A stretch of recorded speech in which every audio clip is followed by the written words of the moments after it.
Exactly. It's only gonna get worse. No, it'll be better. No. Okay, good afternoon. We are in the Senate Committee on Institutions, and it is Wednesday, February the 12th. And today we are hearing from the Agency of Digital Services and then the Vermont Council on the Arts. And right now we have Denise Riley Hughes, who's the secretary, and thank you for being here, Madam Secretary. Thank you for having me. And for the record, yeah, Denise Riley Hughes, Secretary for Digital Services, also the state's Chief Information Officer. I will admit that I have never had an opportunity to present my annual report or a strategic plan in the committee. So this Oh, my. exciting. Yes. Well, we're fixing that. You are. This is my first. So, We I didn't prefer know to go they line by read it. line, Senate by Senate. We like that. Especially the first. Yeah. So, well, and that was part of my hope is that, Madam Chair, you can share with me what is relevant for the committee and what you really want to focus on. Because I put a slide deck together just to cover a couple of highlights.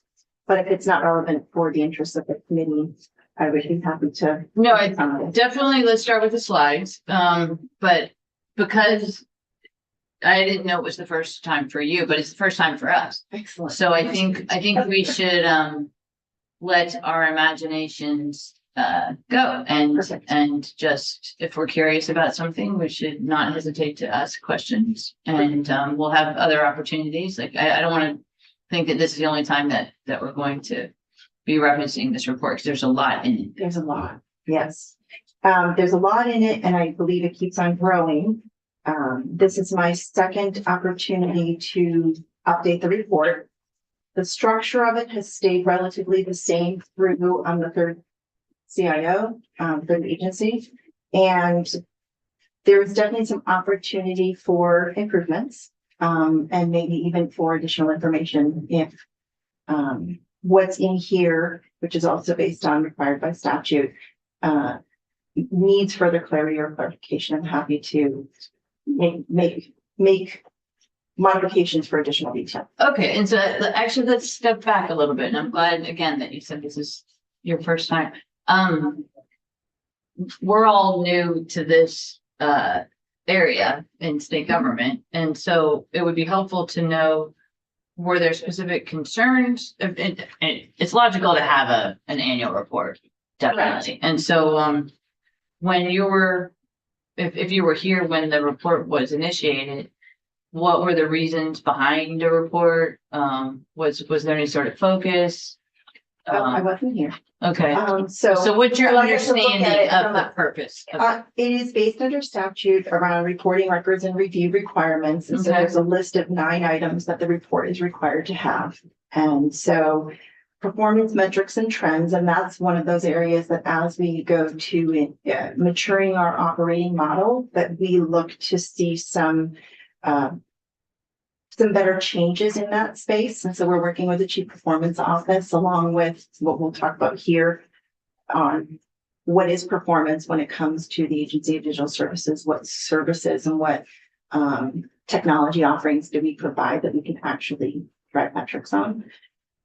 So that's in there. Our financial report, which is consistent, and that's something that over time we'd like to add more detail to, and you'll see that further in the presentation. Cost avoidance, we keep a calculation of cost savings, and cost avoidance is over the year, but we also have a running tally because up until, through the pandemic, we were a brand new agency. And so we were looking to show that if that's something that is still of interest to the legislative body, we can continue to do so. But given that we are going to be hitting our 8th year as an agency in April, having that cumulative amount, I'm not sure what, if it's providing the right value or if we should look, to define it a little bit differently. And I don't think it needs to be defined in statute because in there, I think it's a matter of how we interpret it. The other is the outline of our projects. And so that is a regular report that our Enterprise Project Management Office provides. that is getting better and better every year. We're managing and taking on a lot more variety of technology projects that we ever did before. So every year that report improves. We also had some recommendations from the auditor that while the recommendations do align to where we would like to go, there are some limitations around the technology that we have available to us because we don't provide as much care and feeding to our own technology that we do to ones that will impact the monitors directly. So That's a conversation. it is. So I also update the strategic plan, and that's around our 4 key focus areas of user experience. I talked about that before, standards, simplifying and reducing complexity, as well as transparency and predictability. We put our budget in there, and now that we have the Artificial Intelligence Advisory Council, we have their report that's inclusive of there, which includes the artificial intelligence inventory, which grows every year, along with the report on our expenditures on the Tech Mod Fund. So we have an IT modernization fund that was established in 2023, and it is appropriated by project, but the idea of the fund is very similar to the T Fund, where it would be a repository for appropriated revenue for the project, but then also the hope would be additional revenue to be able to cover new projects coming in. And so we haven't quite got to that point yet of utilizing the fund in that way, but we are working on a plan to do so. So that is what encompasses the report. And I feel like some of these slides are going to reiterate what I just shared. The mission and vision, along with those 4 key focus areas, are what you'll find in the strategic report. This is allowing us as an organization to mature in our operating model. And when we became an agency, what we did was we pulled all of the IT services that everybody was doing independently and we pulled them under one. Well, now we're trying to go through and normalize some of that and build some equity into digital equity into that for everybody who is supposed to be using this. Because right now, based on our finances and our chargeback model and all of those things, we can't show that we're doing that today. And so this allows us to focus on these areas to do that. Our strategic plan will also show you some of the highlights and successes. So for this past year, we saw a $3.4 million savings in the work that we were doing, and cost avoidance is included in that too. So that could be contract negotiations where we did renewals. We were able to find savings on those renewals. We were able to downsize on some contracts, eliminate some as well. And then that cumulative amount that I was telling you about, the 45 million, is what we've been able to identify as savings since 2017 to 2024. So it's important to note that Vermont is actually a state leader in artificial intelligence. We were the first state to have a director of artificial intelligence. And now we have not only a director, but we also have a chief data and AI officer, which now we have a division. So we've combined data and artificial intelligence. From my understanding, we're the first state to have done that as well. We've influenced the direction of other states' AI programs. I believe we're at 46 or 47 states that we've worked with over the last couple of years. We've got a very strong and robust user guideline, code of ethics, how we use AI, why we use AI, the modern framework that is better served for the state so that we don't just push the wrong button and make the wrong decision. We want to be really methodical about it and intentional about our use of AI. So when you say intentional use of AI, are you saying that you'll use it to format something, grammar, how to frame something? You put in the idea in it, and then you'll, like ChatGPT, it's just the first thing that's coming on, and let it do, and then go through Is that primarily how you're saying it instead of just? You got it. Yeah. Okay. So if we're a cloud first organization, so we find that we can better serve our technology systems in the cloud because we don't have to worry about the capacity for hardware, all of those things that have really held us back from our legacy infrastructure. And so that brings with it a lot of benefits, but then it also brings a lot of risk. And so we don't want to just turn on a system or a function where artificial intelligence is just enabled and now you're running algorithms and Mhm. sending data to places that you didn't intend to. And so when I say intentional, we have a model of off by default. And if it is turned on, we want to make sure that we've made an intentional decision to turn that on. So ChatGPT is a really good example. That's in the user guidelines for the state, which is almost a buyer beware type of model. We've also designed an internal ChatGPT environment. So if folks are looking to put more private, personal, non-public information that they want to run through that type of service, we have that available for internal state employees. And so we have 37 AI systems that we're running through various departments, agencies across the state. Last year, I think we were at about 21. So we are growing, but being able to maintain an inventory and have that counsel available for advisory recommendations has been really helpful too.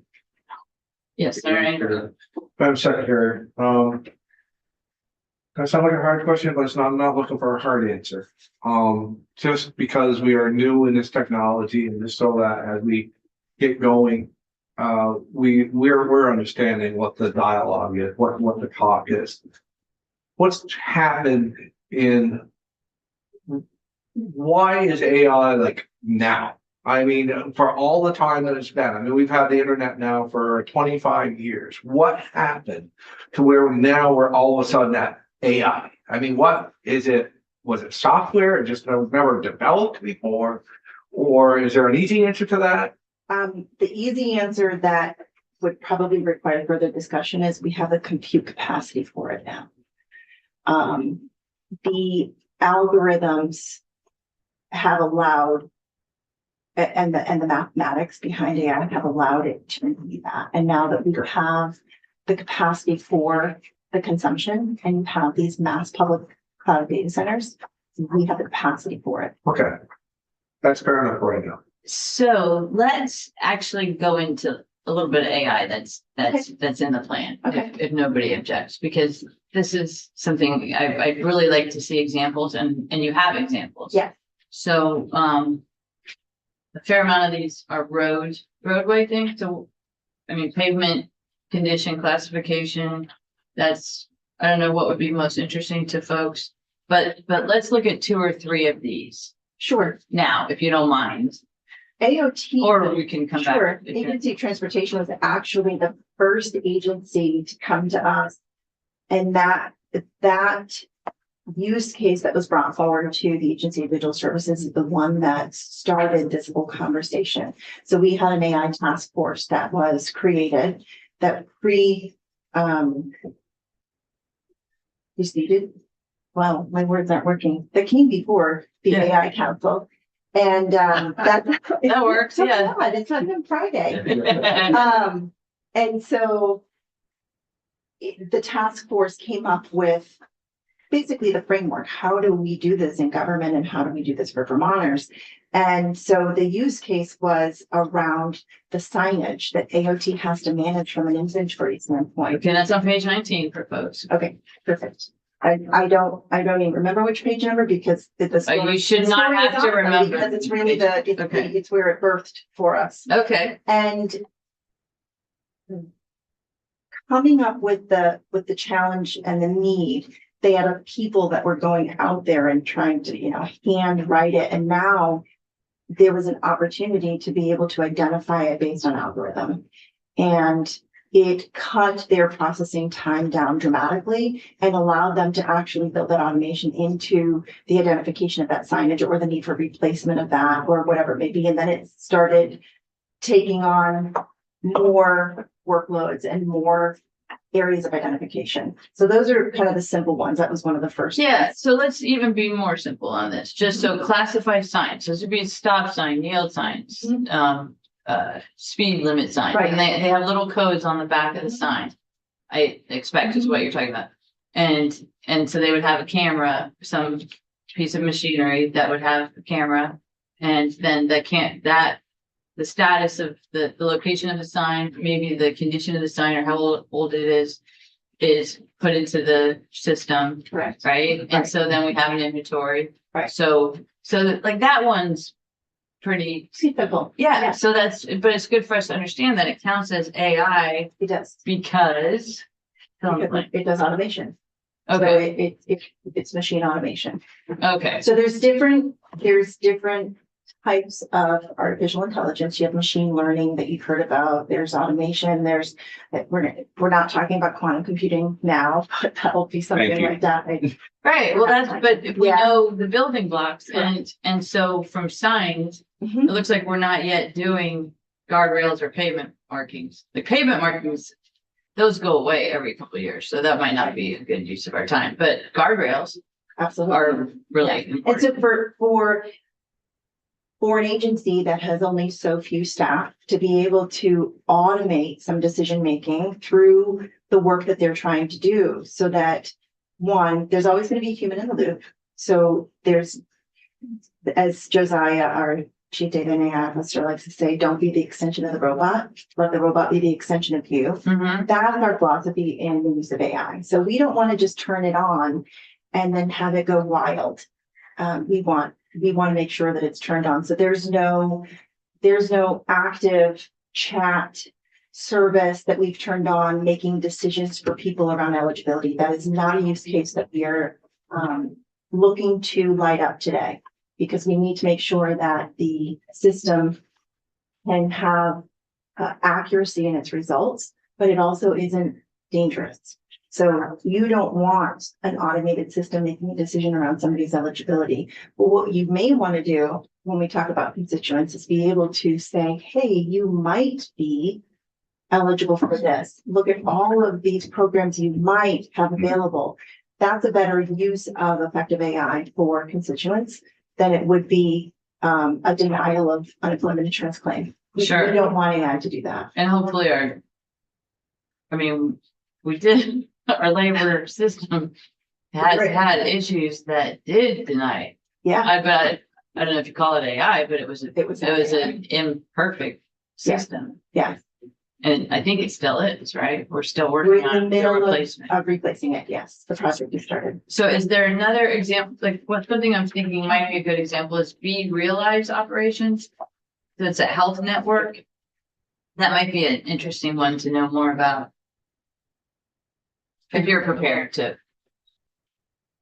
The good thing is, we're gonna have you back, so you can, well, I'd actually love to, my AI, okay, leader well, was, on leave, and I think having him here all to right, really so. go in deep more at a outcome level. would be Yeah, helpful. and I just think as we start our work, it would be really good to have clear examples of what we're talking about, as opposed to just whatever we're each I want to stay away from thinking. just saying the words and not understanding what they mean. And I think Yeah. that's really important for us.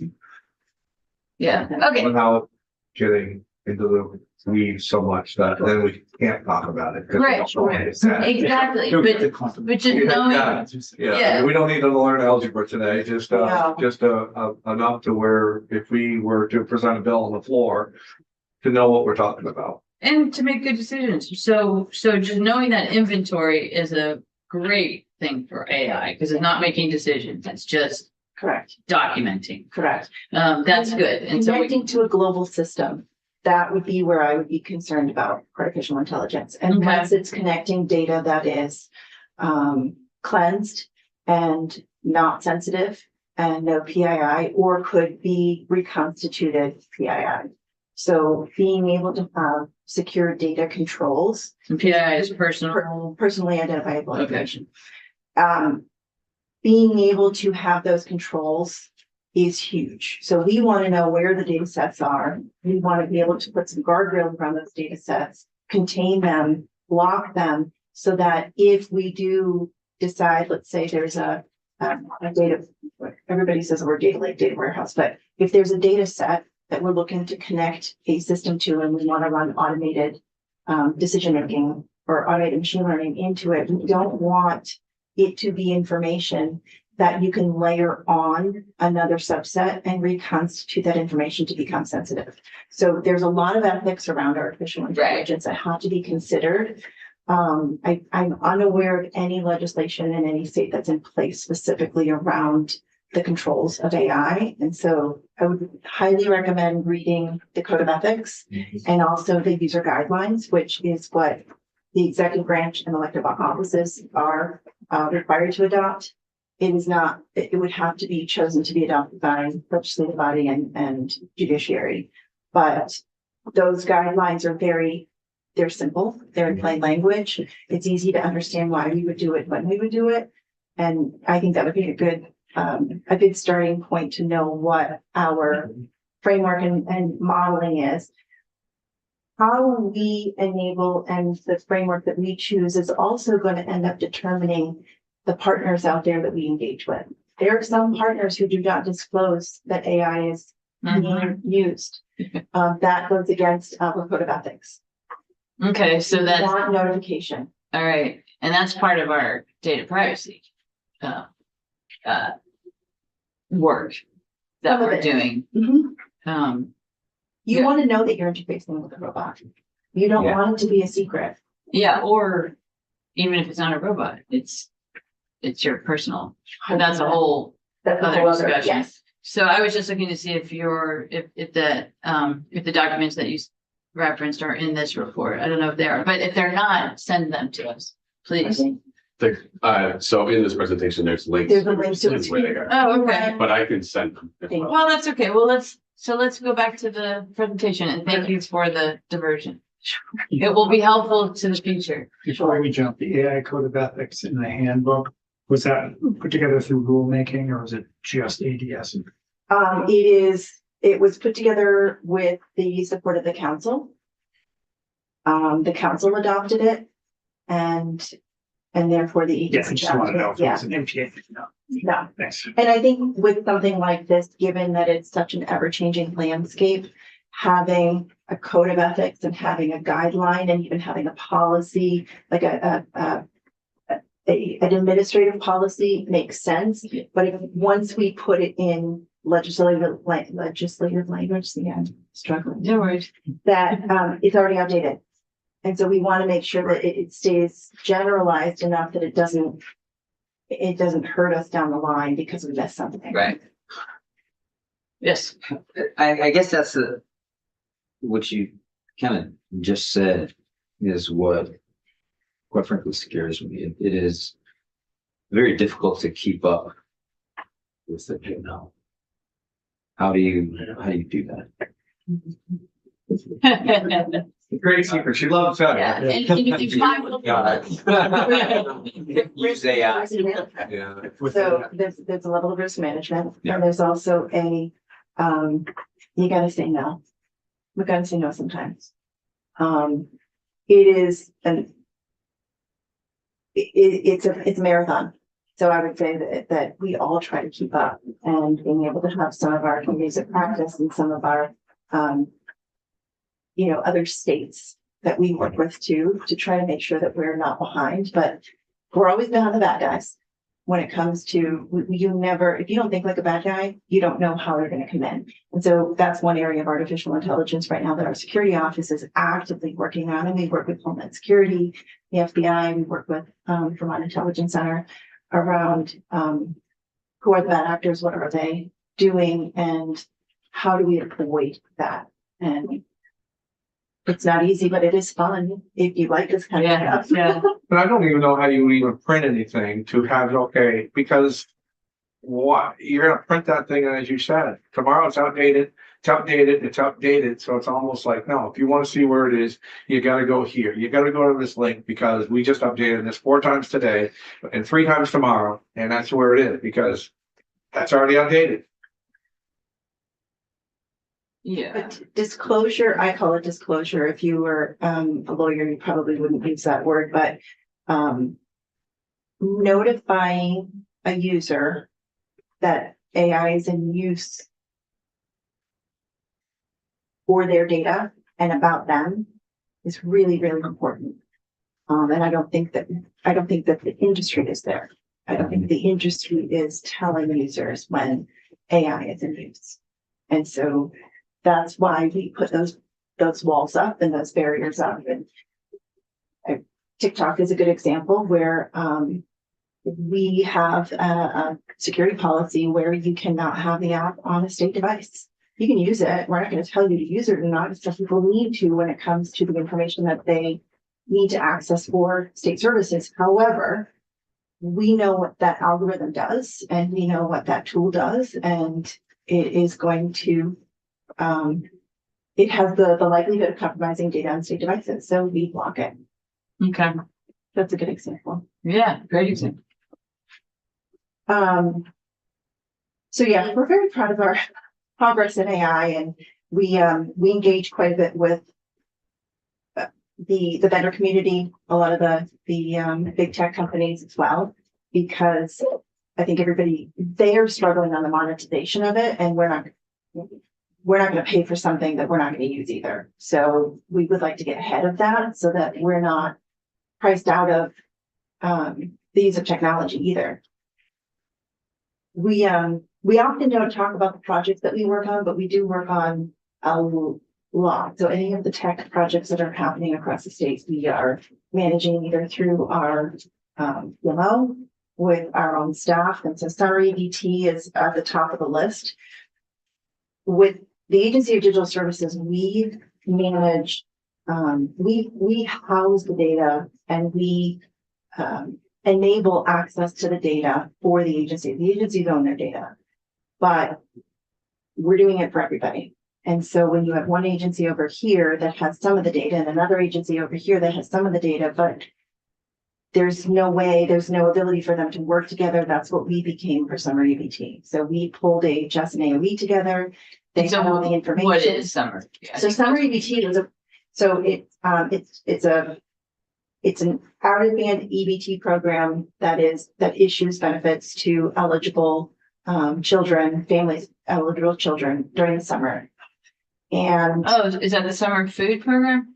it's Or similar. what is the EBT? It's a one-time payment that goes to eligible families. And so there was an offering to make it available to states this past summer. Okay, The team came up with the plan, and it ended up being a plan that would have delivered payout in November and December instead of in June, Oh. July, and August.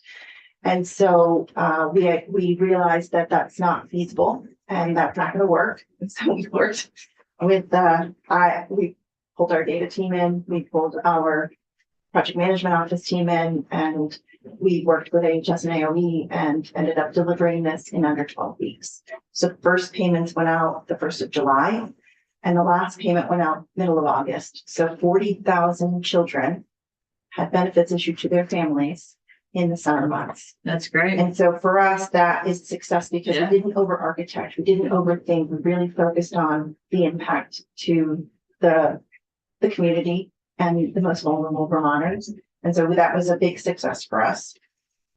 These are a couple of closed out projects. So the phase one of the core modernization for DMV launched. We also took 15 disparate call centers that we are managing through technology and through software and platforms, and they were a little bit various and they really weren't meeting the needs. Think of unemployment insurance in the call center.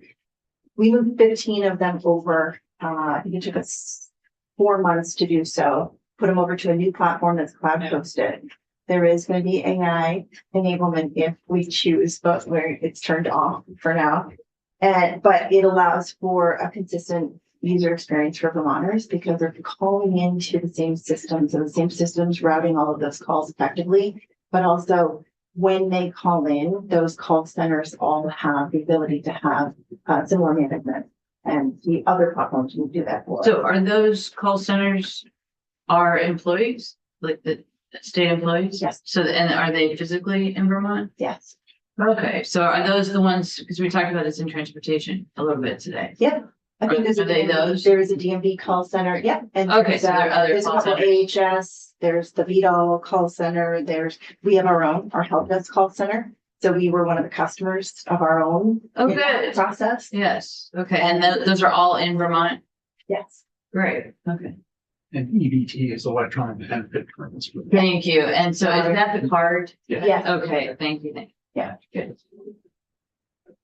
Okay, thanks. And then, the last one I'll just highlight is we are out of the data center business. Officially as of last year. So we took our mainframe environment and it is now managed by a partner. So we are not on the hook for the hardware. We have a reliable partner to do so, which is really helpful. The same with our physical servers. So we moved everything into a hosted data center with a organization in Vermont. I never like to say where it is because No, I nobody think needs to know that's- where our servers are. No, totally. And But we also- still have servers too, because still have servers. sometimes people really think the cloud is a cloud. Yeah, But we have our own, yeah, we have our own data. Not center, you though. But we are no longer buying the service. We don't own We're it. not buying the hardware. We're having it fully outsourced as a service. Okay. And then for our cloud, our public cloud, we manage the virtual machines, we manage the systems, but we don't manage adding memory or changing the processors or replacing the hardware. And so same concept with the infrastructure as a service model for the data center in Vermont. Okay. And that's working well? Very well, yes. It actually is reducing our costs dramatically when it comes to the server infrastructure. So that is nice. We're trying to build some trend analysis on that right now. That's good, because I know it's been a hurdle for the state when the systems are just so expensive to redo that then we just don't do Right. it and so then it just gets worse and worse and worse. And, you mentioned it's a partner that hosts the servers. And I noticed that often is what's done when it comes to basically technology, where it's not referenced who the actual partner is. So you're not saying, I don't know who it is. You're not saying it's Amazon. You're not saying it's Microsoft. Why is I typically don't want to promote a company over another. okay?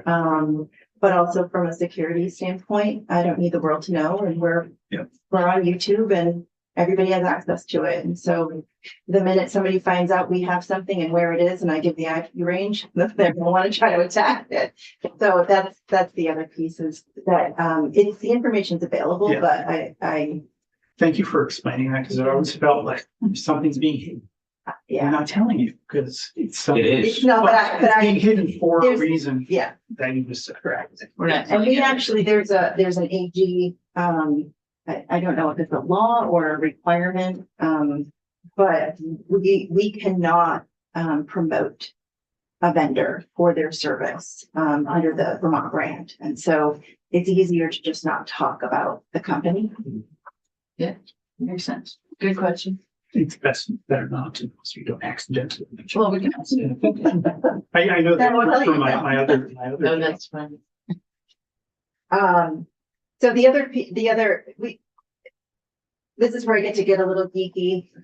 There's a digital state survey that goes out to every state every 2 years. And this is the first time Vermont's ever gotten an A. And Congratulations. Thank you. It's a big deal for the work that this team does. We also placed first in the enterprise computing category. And that had a lot to do with the work with PUC, with broadband and the user experience side of the work that we do. Great. So I can talk about ABS all day long because it's exciting to me. But this dashboard is something that we maintain regularly. You'll see that in the report. It's something that we just testified in House Appropriations on. We'll do the same thing with Senate Appropriations, but it's a snapshot. 137.7 is our budget for 26. Our budget asked for 26. Sorry about that. Couple of highlights though. That $10 million threat thwarted this year, that number continues to grow, and we will continue seeing it growing, especially as the dangers of the world grow and also the bad actors start using advanced technology like artificial intelligence. And so I don't know if you've heard of DeepSeek. Yeah. Yeah. Yes, absolutely. So that is a concern that now AI in a bad way can be available to anybody at a low computing power. And so we've actually brought it from state systems. And that is a monthly average of the year. Thank you. So there's months that are much higher than that. So, just for me, a logical question. You did it as far as DeepSeek. You know who built it? You know who did it? You know where it's coming from? Is it just so powerful and so great that everybody can't see that, or it's just convenient to them and they don't care? All of that. Okay. You know, the conversation around data privacy where it's so hard and some people just say, well, I don't care, my information's out there anyway. It's very similar to that. Okay.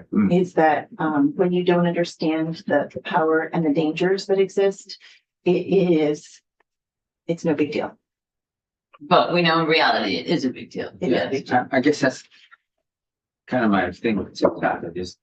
I'm not understanding why you use it if it could be a bad actor that could use it. But anyway, We don't use it. I know. That was more of an I editorial. guess it'd be just like it'd be like TikTok.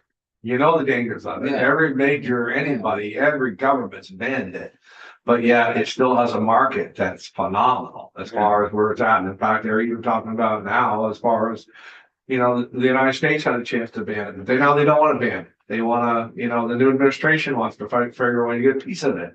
And maybe for the same reason why the China has it is for the same reason, maybe.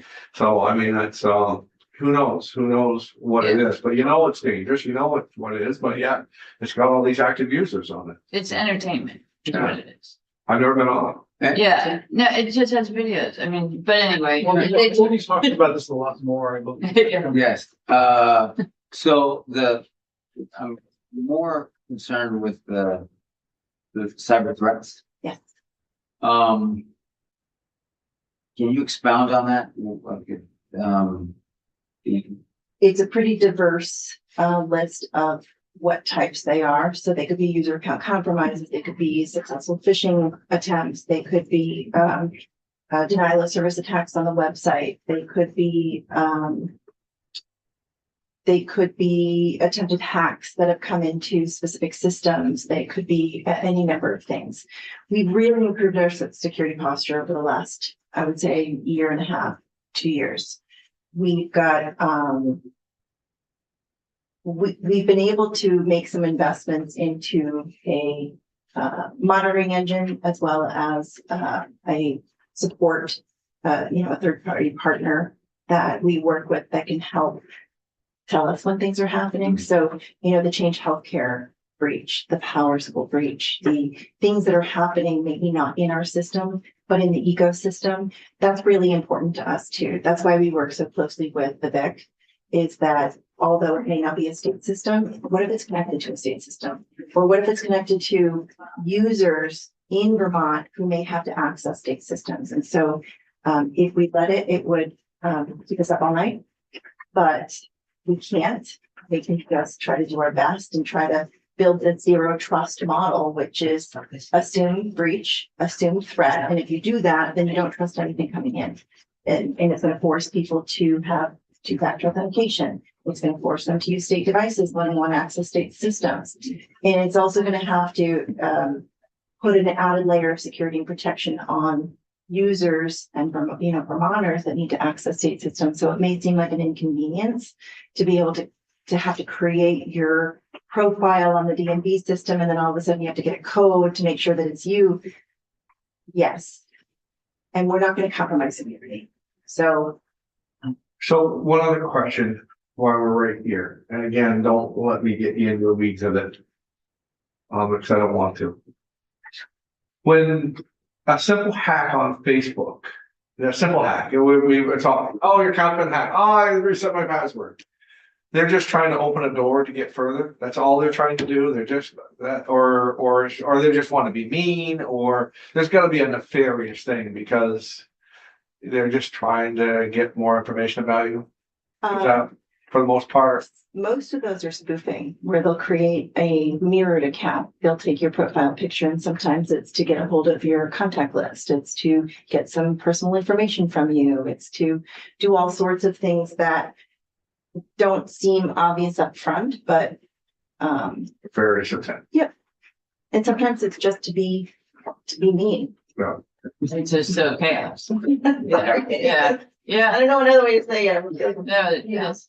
So, okay, Sorry. but, no, there's a lot, so we'll have There you is, back. I'm glad that you're asking these questions, because as much as we spend a lot of time talking about projects and the cost of the projects, trying to maintain operations of state government when you're looking at 12,000 users, Mhm. all of the agencies and departments, all of the Vermonters that may be accessing these systems. It's a great responsibility, but it's also a lot of work. I guess that's why with the threat thing kind of, it, for lack of a better word, was scary to me. If they can hack into municipalities like they did Baltimore. It's a big concern. Well, they can't. They- No, I'm sorry, I didn't interrupt, but a lot of municipalities have been hacked. And- Yeah, that's what I'm saying. Baltimore, Port St. Lucie. Yeah, So have that a whole state and the number of users, and you're in charge of it. We have. It's also- Congratulations. No, really not gonna sleep tonight, no. We have a federal program, a grant program that we're working with the Department of Public Safety on, called SLCGP, State Local Cyber Grant program. And we are in the first year of that. We've worked very closely with the Vermont League of Cities and Towns, but it's around improving the security posture of municipalities. And it is a big challenge that we have. And I call it 252, right? If we include the GORs, but 247 municipalities, this is a big deal, and they're an extension of state government. And so we do have a responsibility to ensure that they're protected. And it's going to take some time, but the program that we mapped out for them, I believe, is going to help improve their security posture for the ones that want to take advantage. And so I think that I've shared before that Sean Naylor, who was former CIO before me, I brought him back in a part-time capacity to help run that program. And it's part of the Cyber Advisory Council for critical infrastructure too. So municipalities are a big part of that critical infrastructure platform. right. Um, And just, for us. just so that you all know, because people should know, on a municipal website, if you get the .gov address, it's much more secure than all of the other ones that are much cheaper. But it's hard for municipalities to get it. There used to be a fee. A couple of years ago, they took off the fee. But make sure your town has a .gov, because it's much more secure. And the Secretary of State, the previous Secretary of State, was working on that. And I don't know if that's still happening. It was part of that program, and it is the SLCGP program, so we're still. So just something that simple. Because you can only allow the .gov domain for approved government. Right, exactly. And so you have to prove, because they did a couple And it websites. is more secure. So that is actually the first year of the program is .gov, getting to .gov, and also getting to secure multi-factor authentication for them. I'm glad that you brought that up, and I hope Kevin Moore doesn't kick me in won't. my chair for this, but you are not on .gov as legislature. I know, I noticed that. It's on the list. I know, and I Yeah. tell you, one of the number one reasons is change. Mhm. So if the user account Right. change, Because you have to your email redo the address whole. changes, so Yeah. you'll have to tell your constituents that it changes, but that is something we really want to work with the legislative IT office on to get you guys up to Vermont legislature. Okay, So when you say change, I mean, are you? Your email address changes. No, I understand that. I guess I'm trying to. who's not in favor of change? Well, we'll figure that out. You Rather know? user community. Anyone working in office, But if, you know, if you, Senator, decide that it is something that you will be a champion on, I bet you could turn people's minds around. okay. Honestly. Well, does that mean that we might not get emails for a week? It would- Yeah. That's funny. If that's what you want. I'm in. Actually, we're gonna send them. You can be a on. sponsor. That's funny. But it's something that you all deserve it too, and you deserve that security as well as the Yeah. constituents that are engaging. Well, I mean, I think there's some pretty valuable systems that are, you know, that we're operating. I mean, the payroll and all of that. I mean, all that payroll Well, vision system. well, We're that's operating, Yeah, well, that's what I'm saying. Well, that's Yeah. big system Yeah. that you're working on, which is very. that's probably another conversation. So It is, but we're happy that we're going to see that. I guess my question to you is that it sounds as if you would rather us be in .gov. 100%. Every government should be in it. You are state. Maybe that's our perspective. US. Okay, And the .us is an open extension, domain extension that anybody can use. So it doesn't differentiate you from a security standpoint. You are like any other organization. You could buy a domain today that's .us. And so under .gov, that domain space has a layer of protection built around it that protects you. and it protects our customers too, because if they know that you're really what you say you are, because it's pretty easy to put up a website and pretend you're something else and say, hey, you know, you owe taxes, send me money. So But- because you have to prove that you are that government, and you have to prove it to the federal government. Correct. And owning that domain space, it is a protection because, I mean, this is where I don't want to get too technical, but basically on the back end, all of the information that you're routing, it is tied to a .gov. It has a layer of protection as it's routing that your .us doesn't have. So it has visibility from Homeland Security. It has protections built around it that is really important to you. Yeah. And I don't think that we've ever really talked about it because there's never been a problem. And so you have an option to either wait. Well, That we know of. So what you're suggesting is that a government can be proactive on something instead of reactive. I would recommend that. Because it's other than user change, right, that will be pretty quick. It She's a doesn't secretary. hurt. Did you hear how she answered Oh, yeah. that question? I love it. It's fun. It's interesting. I've been wondering why there's two separate websites. Okay, no. All right, so let's keep going. Okay. We can look at the FY expenditures, but I can't even. We're not see the amazing. page. We can look at that later. We did the money thing. We've done the money thing. So there is something I do want to share with you in the report. So we did the FO report. That includes all of the project costs. It looks at, it's a timestamp, And FMO, please. Enterprise Project Management Office. Thank you. We actually have a really sophisticated, project management office and they touch everything. They are overworked, underappreciated group that I appreciate very much, that they have a really hard job to do. But this is a snapshot that takes place in December of where these projects are at in their point in time. And we report on it. There was an audit that the auditor's office did around how projects are handled. They looked at a couple of different factors. One of the things that they looked at was cost overspend and time overages, which in the PMI model, so it's basically the Project Management Institute, it's the standard that we use. There's a waterfall and there's agile, and those are two different project management methodologies. We do use both depending on what the project is, and many times we use what's called an agile hybrid model. Think of agile as incremental change. And so when you look at some of the projects that happen, or let's call them services that happen, and summer EBT is a good example. What we need now is good for right now, but we know we're going to change it.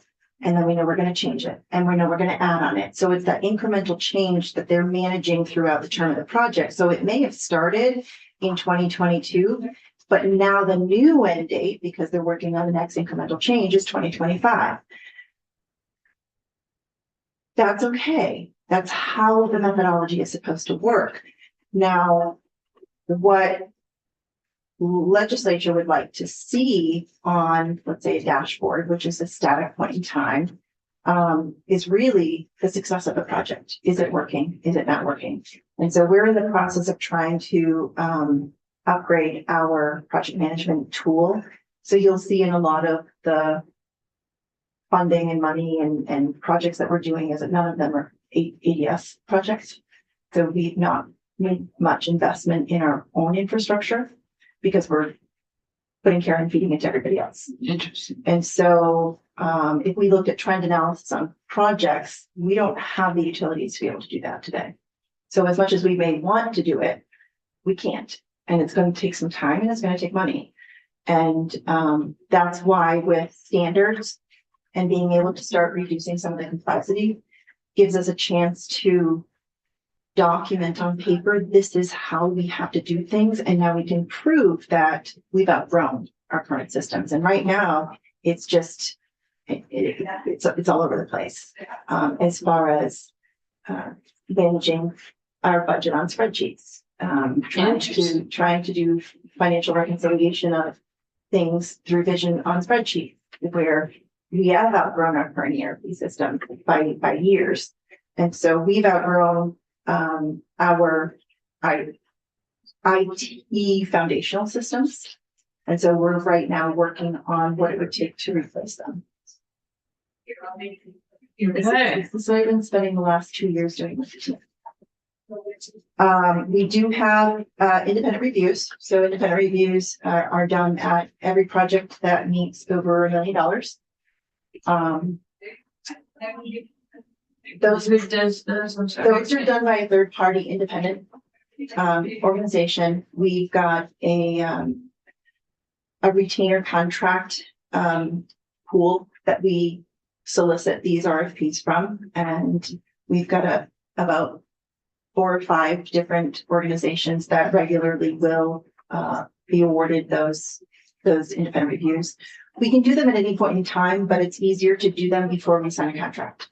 So are they, that's their job as independent reviews, and so they're certified somewhere to do Yeah, that? we have a template that they're required to use that meets a couple of statutory requirements in the report. I have the authority to issue an independent review in the middle of a project if I wanted to. And we've had some opportunities to look at projects that way. And there's a couple different, you'll see different prices on them. If it's a complex project that is multi-year, multi-phased, we want to look at more of a deeper study about that, a deeper view on the independent review. If it's simple and it's a single stream, single release project, but it's going to be $1 million, that's more of a simplified IR. And so these have been really helpful. I think we're one of the only states that does this. And I think that to only focus on improving it as we grow as an organization, looking a little bit more around some financial analysis, looking at some of the core services, making sure that the partners who are doing the analysis can look at our configuration modeling to make sure that we are building this platform based on our configuration standards. So we have a third party look at the architecture of the project too. So those we report on as well. And yeah, so this is the AI, the links, which we're going to send you an email. So, I mean, The guidelines. Yeah, okay, great. and then the IT Modernization Fund, this was a fund that was established during session of 23. And it is written as a way that the governor, the CIO, and legislature chooses the project to fund. And this is a fund where it's appropriated and it's managed by EDS, very similar to the T fund. And right now, these are the projects that are active in the IT Mod Fund. So it's only been in place for a couple of years. this would be likely the fund that we would want to look at for being able to have funding available as new projects come up so that you aren't trying to decide between saving this life or saving this life on all of these massive multi-million-dollar projects. But we've got to get a little bit of meat and plan behind how we're going to ensure that there's funding available in there. And these are projects that are ongoing, that are in development. These are projects that are all happening right now. These are the development costs, though, not the ongoing costs, right? These are the project costs, not the maintenance and operation Okay. costs, yes. So there's a case management system that the AG's office is working on. We're about ready to finalize the WIMS project, which is an asset management service for BGS. I mean, they're managing 300 and plus facilities and everything in those facilities and, you know, everything that goes on, but they really need a system to be able to manage that. The DMV phase 2 was funded through this IT mod fund. And so that's finished. The MV is That finished, will right? launch, the phase 1 was finished, phase 2 will launch, I believe, in November, Okay. so this year. And then the ERP is Yep. the really challenging one. Well, Or ERP is that's- challenging because there's a lot of feelings. Okay, ERP from So a that- technology standpoint is pretty simple. okay. Sorry, I'm No, that's, I mean, it'd be Feelings are good, real. it'd be good to have that conversation, but we're Yeah. almost done. I know. But, And then- but really, that's something that we need to talk about. Yeah, I Don't would love to apologize. talk Yeah. about it. I would love to Yeah. talk about it. It's real. Real. yeah. Everything, I mean, we have Yeah. to talk real. I mean, Yeah. don't sugarcoat. Yeah, I'm not very good at that. good, perfect, you're in the right place. That's good. And this is just a dashboard that we put out there, which is it's an easy, one pager to show what it is that we're focusing on and doing. Can I ask you a question? Do you have, people that you trust to, you don't even have to trust them, but to test the system? Like I was playing That's part around of the with project one of the DMV things and Mhm. I thought, oh, this could be better if we do such and such. Do you have those Yeah. people and are they random and do you change them over so that they're fresh It or? will depend on the project, but one of the things that I've been talking with the chief marketing officer on and working with Etmo on is that we don't actually have a user research group. So we don't have the user community that's been part of the testing on any of these systems either. When DMV phase 1 launched, Wanda Manoli did that. And that is a practice that working with the departments as they're launching something public facing, I think we really need to repeat that modeling.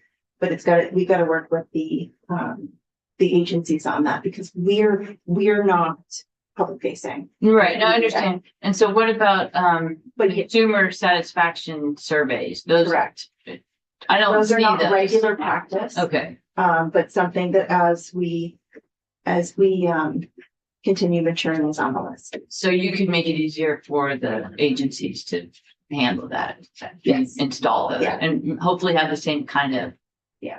You know, Yeah. model. And with the platforms that we have invested in over the last couple of years, there's an opportunity for that economy of scale approach from a finance standpoint, but from a usability standpoint, it makes it a little bit easier for the users to have the same experience when that's who they're working with. And so it's a crawl, walk, run, and we're very much crawling Yeah. right now, but we're starting to see those consistencies built in, and we've got a pilot of myVT.gov, which is it will be a front door. If you go there now, it's not very pretty because engineers aren't marketing specialists, but The DMV one is nice looking. they have their They have own good front door to picture. it. But myVT.gov will be a way that any of those services that have been modernized should be accessible to a user with the same experience. So we built the foundations for it, and now it's a matter of getting it to the next level. Great.